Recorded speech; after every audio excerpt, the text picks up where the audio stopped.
One thing I like to ask all guests on the show is what is your hottest take that relates to Gen AI? Something that most people would disagree with.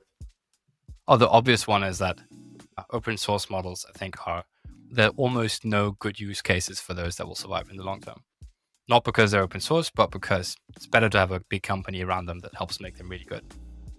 That is definitely a hot take, but not one that I haven't heard before. And I think would definitely agree with you there as well. Just to elaborate on that a little bit more, would you say there's any unique advantages to open source models that a better closed source model or a more powerful vetted closed source model wouldn't necessarily be able to compete with, like maybe security, privacy? That's one of the things that comes up pretty often. Is that something that open source models will always be distinctly advantageous for?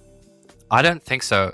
Yes, you can of course argue, rightfully so, that they're good for the whole ecosystem because they make it much easier for everybody to build them and to understand and to participate in the research and so on.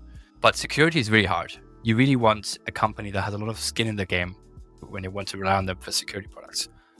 I want it to be done by the best experts that are being paid a lot of money to do that. And maybe they decide that they have a good business model that is funding their research and their work. And maybe some of that output is actually open source just to give more transparency. But it's a for-profit company. It's a well-organized and coordinated team, which can work with large resources.